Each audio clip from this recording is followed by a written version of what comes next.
NFC North. Let's go. NFC North football. So, I mean, Aaron Rodgers, two-time back-to-back MVP.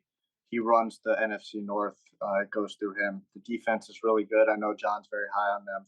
I know Devontae's gone, but I mean, listen, if people are calling Aaron Rodgers the greatest talent at our quarterback position, then he needs to make these receivers better. Tom Brady did it throughout his career. Drew Brees did it. Peyton did it. Aaron Rodgers, you do it now. And I believe in it. I have them going 13-4, winning the division, obviously. Obviously, Vikings don't have a chance. If you want me to talk the Vikings real quick, actually, because I have them tied, I have the Vikings and Lions going 9-8.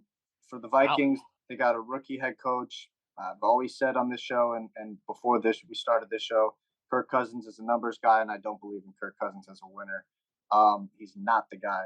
So I have them 9-8, and the Lions, they're rebuilding, but I love where they're headed.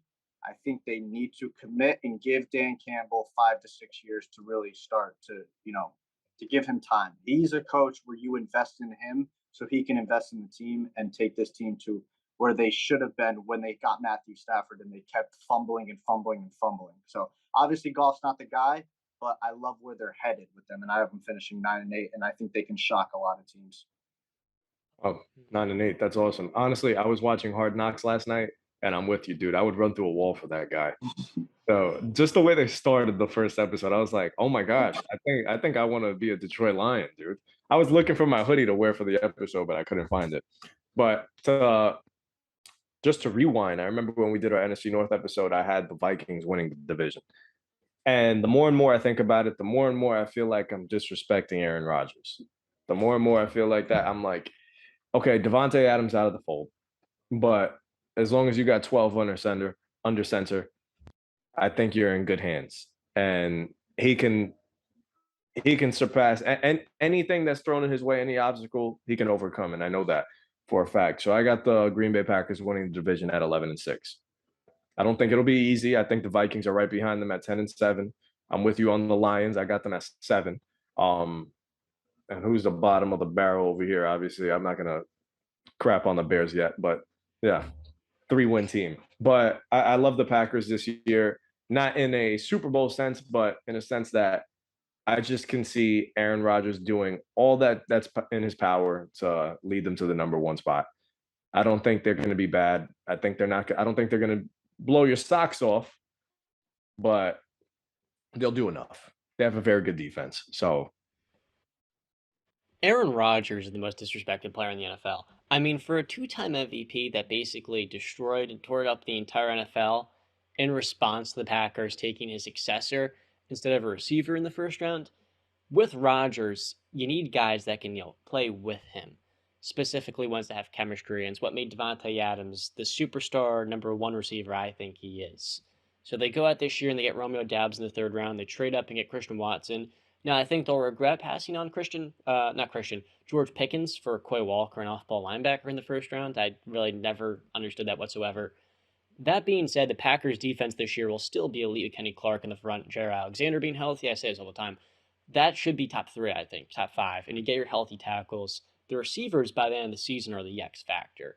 It is a little bit concerning that Rodgers' last few seasons will be reliant on these guys who have not played an NFL game yet. But ultimately, the upside is there with Watson as your Y and then Romeo Doubs as your X. And with these running backs, I have faith in them. I think I didn't say before, they're winning the division. I have them at 12-4. Initially, it's 13, or 12-5. Initially, it's 13-4. Number 2, I had the Vikings at 10-7. I think we're gonna get a little bit of a spark, a little Kirk Cousins rejuvenation, so to speak, with Justin Jefferson and Adam Thielen being healthy this year. Dalvin Cook as well, man. I'm expecting Kevin O'Connell to do big-time things with Kirk. Look, you can say what you want about him, maybe a numbers guy. He's also a good quarterback, and I don't think he's really had a fair shot in the NFL to really prove himself in the postseason yet. His first year with the Vikings was marred by unfortune. The last couple of years was Mike Zimmer and a defense that was consistently underperforming. Add in a Darius Smith who didn't play last year for the Packers with Danielle Hunter. There is upside as well with that defense out there addressing their secondary issues with Lewis Cine and Andrew Booth out of Clemson. You mentioned Kevin O'Connell, so I just want to ask you guys: does Justin Jefferson have a season like Cooper Cup Yes. I mean, not. I mean, he's not going to be Triple Crown, but up there? have a great season. He's not going to have a Triple Crown. Well, a sneak That's peek to our very hard. awards predictions. I may or may not have him as my offensive player of the year. Well, that's not. Yeah, that's not off the field. I'm just saying he's not going to have a Triple Crown champion. Those are hard to come by.